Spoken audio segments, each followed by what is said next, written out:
Salut les gens! Alors voilà, vu que vous êtes de plus en plus nombreux à me le demander et vu que ça commence un peu à me saouler, j'ai décidé de m'y mettre une bonne fois pour toutes. La nuit des morts vivants! Oui, enfin! C'est pas vrai, vous me saoulez pas, vous êtes des amours. Par contre voilà, tout ça, c'est des commentaires où vous me demandez de parler de ce film. Je pense qu'il était temps. George Andrew Romero est né le 4 février 1940. Il a fait des études de dessin et de peinture à l'université Carnegie Mellon, située en Pennsylvanie, qui, pour la petite anecdote qui sert à rien, a accueilli des personnalités telles qu'Andy Warhol ou Zachary Quinto. C'était l'anecdote qui sert à rien. Wouh! Romero se lancera dans le monde de l'audiovisuel une fois son diplôme en poche et réalisera quelques courts-métrages et autres publicités. Mais c'est en 1968 que lui et une bande de potes fondent leur toute première boîte de prod nommée Image 10 Productions. Réunissant 114 000 $, notre petit poulet réalisera son tout premier long-métrage, La Nuit des Morts Vivants. Film étant l'adaptation cinématographique d'une nouvelle écrite par ses propres soins un an plus tôt, elle-même inspirée de Je suis une légende de Richard Matheson. Coécrit par John Russo, le film, on le sait tous, connaîtra un succès critique et public immense, rapportant au moins 5 putains de millions de $. Oui, le film de Romero rapporta au moins 4386 fois son budget de départ. Un ratio plutôt convenable. Par la suite, il réalisera 4 films dont presque personne ne se souviendra. There is Always Vanilla, Season of the Witch, La Nuit des Fous Vivants et Martin, le premier d'entre eux n'étant même pas un film d'horreur. Tu casses un mythe! En 1978, soit 10 ans après son premier succès, il réalisera Dawn of the Dead, que nous, Européens, aurons plus de chances de connaître sous le nom de Zombie. Deuxième film de mort-vivant et deuxième succès, rapportant quelques 55 millions de $ pour un budget initial de 650 000 ou 1,5 million selon les sources. Encore une fois, un score honorable. Suite à ça, il se diversifiera, réalisant Night Riders, un petit film d'action assez what the fuckesque, et Creepshow, film à sketch adaptation d'un recueil de nouvelles écrites par Stephen King. Et oui, Romero n'a pas réalisé que des films de zombies. Même s'il sortira en 1985 son Jour des Morts Vivants, il faudra par la suite attendre 20 ans avant de le voir aux commandes d'un nouveau film de mort qui marche. Entre temps, il réalisera quelques films d'horreur et fantastiques dont le trop bon et trop méconnu Monkey Shine, incident de parcours en français, va savoir pourquoi, mettant en scène un personnage tétraplégique s'occupant de son petit singe devenant de plus en plus intelligent et devenant de plus en plus agressif envers les personnes qui l'approchent. Et pour ceux à qui ça dit quelque chose, oui, l'épisode de Malcolm mettant en scène Craig handicapé et torturé par un petit singe est une parodie directe du film de Romero. En 1999, il aurait dû réaliser Resident Evil, mais abandonna son projet, laissant derrière lui quelques trucs disponibles au public, comme le scénario du film, où on se rend compte que ça aurait pu être carrément mieux que la grosse bouse d'Anderson. Oui, je sais que beaucoup d'entre vous classent ce film parmi leurs plaisirs coupables, pas moi. Je hais ce film et je le dis. Bref, notre cinéaste reviendra en 2005 et en force avec Land of the Dead, enchaînera en 2007 avec le film Diary of the Dead et finira sa saga avec Survival of the Dead en 2009. Et encore une fois, notre ami n'est pas mort. Youpi! D'ailleurs, pour compléter la bio, vous pourrez trouver depuis 2014 une série de comics intitulée Empire of the Dead, écrite par Romero lui-même. Enfin voilà quoi, c'est un gars bien. S'il te plaît. Allez, grosse voix, on perd pas de temps. Putain, on a compris, c'est bon! Oh là là, on peut jamais rigoler avec toi. C'est bon, ça va. C'est l'heure du pitch. L'histoire démarre avec Barbara et son frère Johnny, deux jeunes gens se rendant au cimetière visiter la tombe de leur mère. Se faisant attaquer par un zombie, Johnny se fait exploser la tête sur un rebord de pierre tombale et meurt. Barbara, quant à elle, s'enfuit, hurlant dans les bois. Elle atteindra une petite maison paumée au milieu de nulle part et il fera la rencontre de Ben ainsi que d'autres survivants. Tous se cloîtreront dans la maison et feront tout pour se défendre et trouver une solution pour s'enfuir. Mais la plus grande menace viendra-t-elle vraiment des morts vivants? C'est quoi ce teasing à la con? J'essaye de donner envie de voir le film aux gens qui ne l'auraient pas vu. Ah d'accord, je croyais que tu voulais fabriquer un éléphant à moteur. Mais ce que tu dis n'a aucun sens. C'est la fin du pitch. Maintenant, je dois m'occuper... Voilà, tu l'auras pas volé celle-là. Maintenant, je dois m'occuper de certains d'entre vous, là, derrière vos écrans. Pourquoi vous voulez pas voir ce film? Non, mais non de non, mais c'est pas possible de pas voir ça, merde. C'est quoi? C'est en noir et blanc, c'est ça? C'est vieux et moche? C'est pas aussi bien que The Walking Dead? Putain, mais réponds-moi, bordel. Pourquoi? Oh, on se calme. Disons simplement qu'à côté de Resident Evil, je préfère largement ces derniers. Ah! Quoi? Mais comment? Ça va. Je te troll. Non, je sais pas, j'ai essayé de le voir, mais c'est super mou, on dirait un nanar tellement les maquillages sont moches. Puis c'est du vu et revu. Puis c'est en noir et blanc. Mais c'est pas si mal! Je vais commencer par en finir une bonne fois pour toutes avec cet argument à la con de « Ouais, mais c'est en noir et blanc. Le noir et blanc, c'est bien, ça pète la classe, ça permet au chef-op de concentrer son boulot sur la lumière. Le noir et blanc n'est pas qu'une question d'époque. Certains des plus grands films récents ont été tournés en noir et blanc. La liste de Schindler, La Haine, Sin City, Eraserhead, pour ne citer que ceux qui me viennent à l'esprit là maintenant. Certains films à l'origine en couleur ont même connu une version spéciale noir et blanc. Ça a été le cas pour The Mist par exemple, où ce format lui donne un ton beaucoup plus noir et angoissant, jouant justement sur la lumière, le voile de la brume et tout ce que l'on ne peut pas bien discerner dans la pénombre. Le noir et blanc, c'est putain de cool. Et La Nuit des Morts Vivants n'échappe pas à cette règle. On est en 1968, la couleur existe depuis une paire d'années, et pourtant le film n'est pas en couleur. Même si ce n'a pas été un choix, ça a permis de jouer davantage sur l'angoisse, d'autant plus qu'une bonne partie du film se déroule en pleine nuit. Ça a pas été un choix? Non, mais j'y reviendrai en fin de chronique. C'est juste que le noir et blanc c'est trop bien, et tu peux rajouter un putain si tu veux. Allez, dis-le.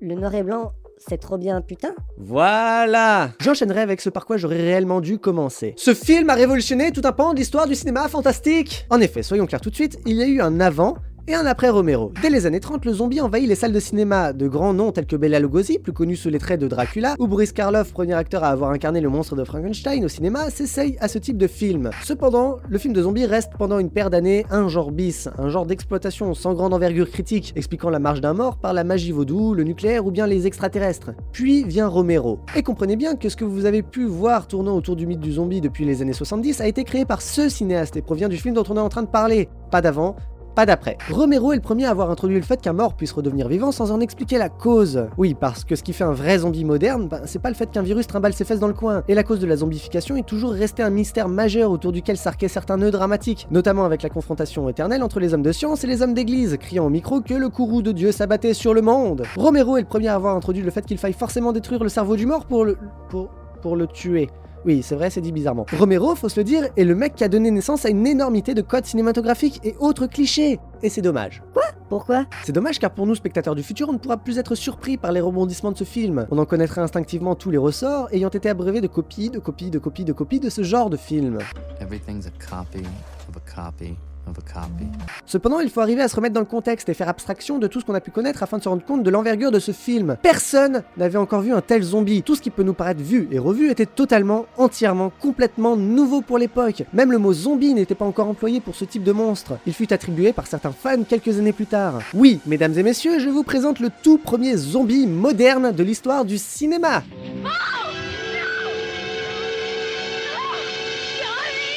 Et je trouve ça personnellement incroyable de pouvoir assister en images à la naissance d'un mythe, parce que franchement, c'est ça. C'est comme si on avait pu voir Bram Stoker écrire Dracula en live, comme si on avait été présent lors de la première projection du cinématographe, comme si on avait été là lors de la Révolution française. Ah non, pas maintenant, t'as une chronique pour ça. Et c'est quelque part ce qui démarquera toujours ce film bien particulier de tous les autres du genre. Ici, tout est légitime. Les personnages ne savent pas plus que les spectateurs ce qui va leur arriver, et ne comprennent pas pourquoi les morts reviennent à la vie. C'est ce qui m'a toujours un peu dérangé avec les films récents, c'est que l'action se déroule toujours volontairement dans notre monde, et pourtant personne n'est capable de faire le rapprochement avec le zombie cinématographique. Seul Shaun of the Dead et Bienvenue à Zombieland ont su, à ma connaissance, écrire des dialogues en adéquation avec leur époque et leur univers. Mais ce qu'il y a de bien avec La Nuit des Morts Vivants, c'est que ces questions ne se posent même pas, vu que justement personne à l'époque ne pouvait savoir ce qui se passait. Et pour apprécier à sa juste valeur ce film de nos jours, c'est au spectateur de faire un petit effort et de comprendre que ce qu'il a sous les yeux était tout neuf. Romero s'inscrit dans l'élan du nouvel Hollywood, reprenant ce thème d'horreur totalement essoufflé pour en faire une critique acerbe de la société. Tout dans La Nuit des Morts Vivants est fait pour faire valoir la voix de la jeunesse et des minorités de l'époque. Vous vous souvenez de ce qu'on avait dit sur le nouvel Hollywood? On en avait parlé pendant la chronique sur la planète des singes si vous l'avez loupé. On pourrait par exemple citer le fait que nos personnages principaux sont une femme orpheline, un noir et un couple d'ados, que ceux-ci se confrontent en permanence à un autre groupe composé d'un père de famille, de sa femme et de leur gosse, gros cliché de la famille traditionnelle et patriarcale américaine. Que cette dite famille, menée bien sûr par le père totalement débile, fait les pires choix possibles, préférant par exemple se terrer dans la cave de la maison, un endroit confiné et sans issue, alors que les gentils entre guillemets choisissent de prendre leur destin en main et de barricader la maison afin de combattre les hordes de zombies qui s'agglutinent contre les murs extérieurs. Le film est sorti à une époque où la société traditionnelle américaine était fortement remise en question par la jeunesse. La guerre du Vietnam, la discrimination envers les étrangers, la remise en question du système économique, de l'institution religieuse, tout ça a bien évidemment imprégné Romero lors de la production. Et même si nous serons moins facilement impressionnés par cette œuvre, l'idée même de ce groupe de gens bloqués dans une maison paumée et cernée par des zombies fout les jetons. Le film est principalement construit autour du huis clos se déroulant dans la maison, et c'est un véritable sentiment claustrophobique qui s'empare de nous. Nous ne savons absolument pas ce qui se passe au-delà du proche voisinage. Le monde pourrait être à feu et à sang, ou bien cela ne pourrait être qu'un événement isolé. isolé? On ne sait pas, et c'est stressant. La seule fenêtre sur le monde extérieur à disposition de nos personnages est une petite radio diffusant la voix rassurante d'un homme dictant des consignes de sécurité et nous permettant un temps de savoir ce qu'il en retourne. Mais très vite, ce sentiment de sécurité est totalement cassé dès lors qu'on se rend compte que le message n'est qu'un enregistrement tournant en boucle. À partir de là, comment être sûr que tout n'est pas fini à l'extérieur? Bordel, c'est stressant! Et tout ça est exacerbé par la photographie, notamment avec l'éclairage toujours très dur, révélant tout un tas d'ombres distordues dignes des meilleurs films expressionnistes. Les acteurs étaient à leur époque tous amateurs et bien sûr inconnus au bataillon, rendant l'identification du spectateur bien plus facile. De plus, cette esthétique très amateur, caméra à l'épaule, noir et blanc, prise de son direct, a souvent été qualifiée de documentaire. Et c'est vrai, même si l'action peut paraître à certains moments relativement molle, il ne s'en dégage pas moins une sensation d'ultra-réalisme, de quoi faire froid dans le dos. Oh, c'est l'heure de l'anecdote. Oh, l'anecdote, l'anecdote, l'anecdote, l'anecdote. Oh, c'est l'heure de l'anecdote, une belle anecdote. Tom Savini, que vous avez pu voir dans Une nuit en enfer, Machete ou Planète Terror, s'était tout d'abord orienté vers le domaine du maquillage et aurait dû travailler sur La nuit des morts vivants aux côtés de Romero. Le bougre ne put cependant pas être présent lors de la production, ayant été enrôlé pour la guerre du Vietnam. Mais ce fut un moindre mal puisque revenu vivant, il s'attela à sa propre version du scénario de Romero et Russo et réalisa un remake tout à fait honorable en 90. Mais il y a plus! Il serait intéressant de noter qu'en ce qui concerne le personnage de Barbara, une première version forte, guerrière et indépendante avait été imaginée pour le film de 68, puis remplacée par la personnalité fragile que l'on connaît désormais tous sous les traits de Judith Oddy. Savini décidera en 90 de reprendre le personnage tel qu'il avait été imaginé au départ, une femme combative et sûre d'elle. Du coup, il est très drôle de se dire que certains éléments d'un remake peuvent mieux correspondre à l'idée originale que le film original. Oh, l'anecdote est finie.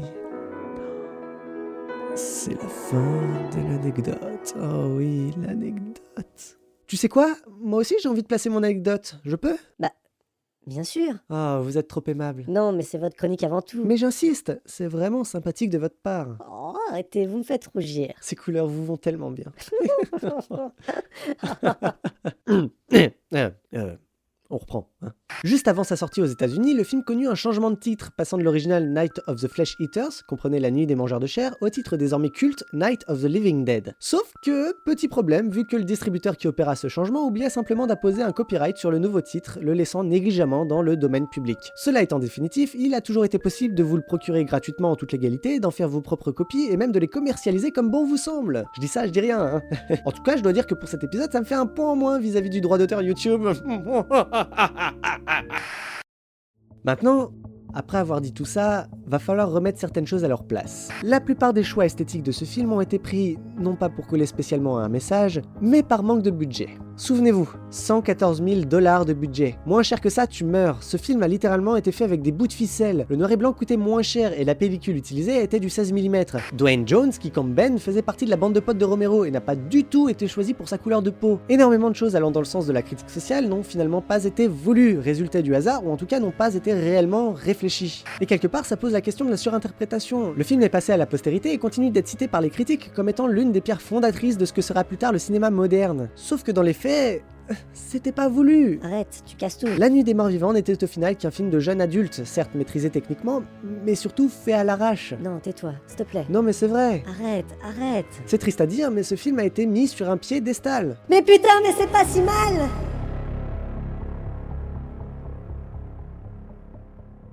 Merci à tous d'avoir regardé, laissez un pouce en l'air si vous avez aimé, partagez si vous voulez m'aider. N'hésitez pas à commenter si vous avez des trucs à rajouter ou à corriger, et pour ne rater aucun épisode, abonnez-vous. Encore le plus gros des merci possible à tous les tipeurs, sérieux, vous défoncez tout. N'hésitez pas à me rejoindre sur Facebook et Twitter en cliquant sur ces liens, checkez la vidéothèque d'Alexandrie pour pousser le bouchon de la culture encore plus loin. En ce qui me concerne, je n'ai plus qu'une chose à ajouter, en attendant la prochaine, portez-vous bien.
pensé que ça finirait comme ça, hein?